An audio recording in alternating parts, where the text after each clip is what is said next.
જુલાઈ 2023 ATS અમદાવાદને માહિતી મળી કે 3 લોકો ત્રાસવાદી ગ્રુપ સાથે કે સેપરેટિસ્ટ ગ્રુપ સાથે જોડાયેલા છે.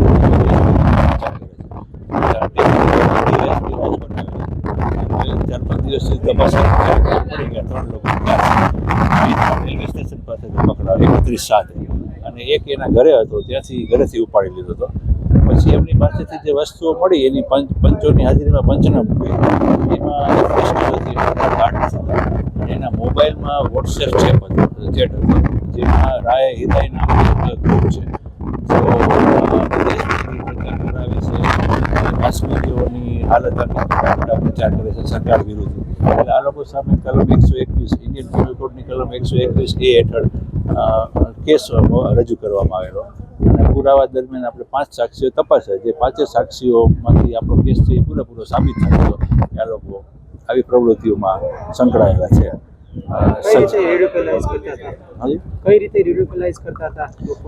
રેડિકલાઇઝ કઈ રીતે કરતા હતા ને એ તો ખાલી આરોપીને જ ખબર હોય.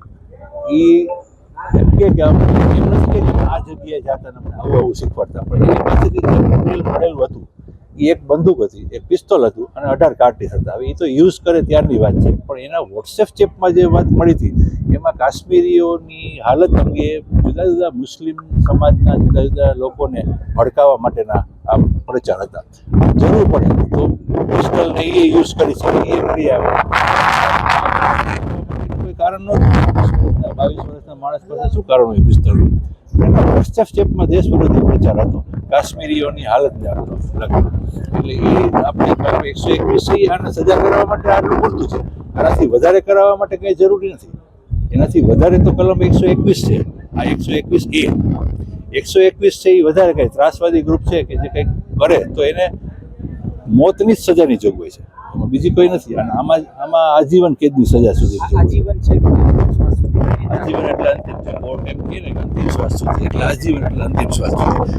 કંઈ મોકીએ તો 20 વર્ષે છૂટી શકે, પણ આમાં કોર્ટે અંતિમ શ્વાસ સુધી કીધેલું છે એટલે ક્યારેય બહાર ન આવી શકે, સિવાય કે હાઈકોર્ટ સુપ્રીમ કોર્ટ ફેરવી નાખે. દલીલ કઈ પ્રકારની રહી? દલીલ આપણે વધુમાં વધુ સજા કરવા માટે એમ કોર્ટને રજૂઆત કરેલી હતી કે જે 21-22 વર્ષના છોકરા હોય આવા, જે હજી માંડ દાઢી ફૂટી હોય, એ લોકો પિસ્ટલ અને કાર્ટીસ લઈને નીકળે અને પોતે વેસ્ટ બેંગાલના છે, રાજકોટમાં મજૂરી કામ કરે છે અને કાશ્મીરી મુસ્લિમો અંગેને કુપ્રચાર કરે, આવી હિંમત છે ને એ ઘણા બધા મહિનાઓ સુધી ટ્રેનિંગ મળેલી ને તો જ કરી શકે.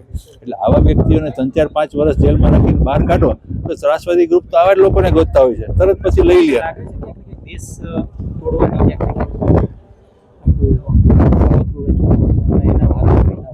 દેશ તોડવાની પ્રવૃત્તિઓ તો દેશ જ્યારથી આઝાદ થયો ત્યારથી ચાલે છે. કેટલા વખત કોણ સક્સેસફુલ જાય છે એ અત્યાર સુધી કોઈ સક્સેસફુલ ગયું નથી, પણ કોઈ પ્રયાસ મૂકતું નથી.